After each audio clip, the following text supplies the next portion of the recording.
What's up, everyone? Welcome back to Better Biomed. Today I'm going to share something with you guys. It's something I've been meaning to get for a while, and it's a non-marring pick set. And I cannot tell you how many times I wish I had something like this for a wide variety of reasons, and we're going to go over some of those reasons right now. Let's do it. So this right here, I'm going to leave a link in the video description where you can pick this guy up. It's a pretty cool kit. I got it off of Amazon, and it's got a wide assortment of different pry bars and picks. Cool stuff in there, guys.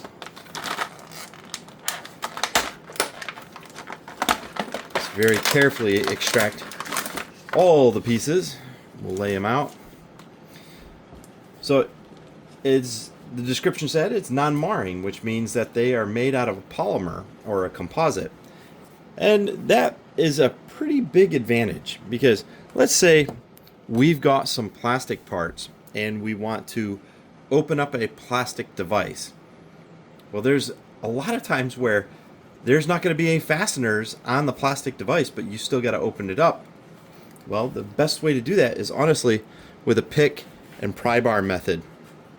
And there's a wide variety of ways of doing that, but you're going to find some weak spots, and you're going to find that weak spot. You're going to poke something in there, and when you have an exposed lip, like so,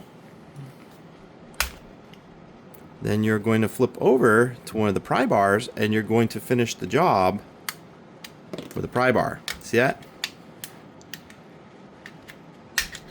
Ta-da! And as I said, it's non-marring. So one of the first indicators that it's a non-professional job is when the surface finish is completely jacked up. And that's when you're using a flat blade screwdriver. Now guys, flat blade screwdrivers, they have a place, but that place is obviously not around plastics, because they damage the finish. They leave something that we like to call apprentice marks. That's the little divots and stuff where you're prying. So no apprentice marks necessary. Look at that, sealed back up, looks good as new, because I use polymers. Now, the other thing that you can use these for is O-rings. These are like O-ring picks. So you got little O-rings, you got big O-rings. Look at this little pick right here. You can slide it underneath an O-ring and pop it out. It's a clean little tool. That one right there is probably going in my tool bag along with one of these pry bars. These guys are actually pretty stout. It's got a tapered point.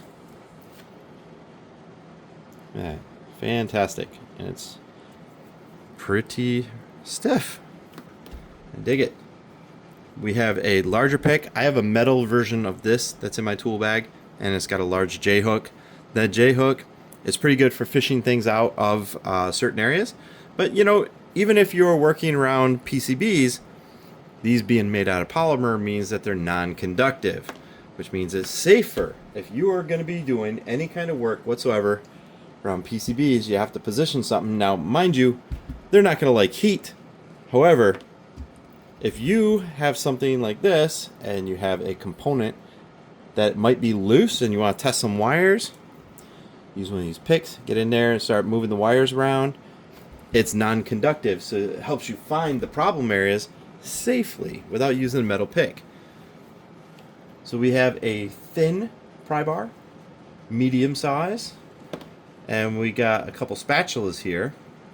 Now I also use these polymer ones when I'm putting down paste flux, stuff like this, because the plastic tools are inert, so it's not going to corrode. So a lot of devices will oxidize when they're exposed to flux because it is an acid. So these guys here are a good solution for some of that. And it's also a good scraping tool. If you've got some PM stickers or something like that you're trying to clean off, these have a pretty sharp edge. I dig it. Also for cleaning in some of those grooves, you know. You want to clean in and around some stuff, this is the tool. Alright guys, so let's see, we have an angle piece that I kind of bent the tip a little bit the first time. Not the stiffest tool out there, but that's okay. We got a small J hook, we got a large J hook, we've got a point which is going to be really good if you need to pierce things. You got some materials or something you got to pierce.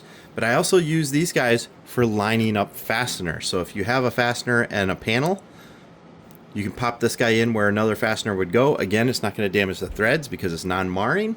While you take on the other side and you line up and put a fastener in the other side. That way there you can line up your panels. Pretty good. I've got another pointy bit tool right here. An angle point. Those would be really good for prying and poking at things, maybe even trying to lift stuff off or scratching away at some debris for cleaning, basically. And then we've got a large heavy-duty pry bar. We've got the fine detail pry bar, and we've got the spatula tool. A little bit curved right there.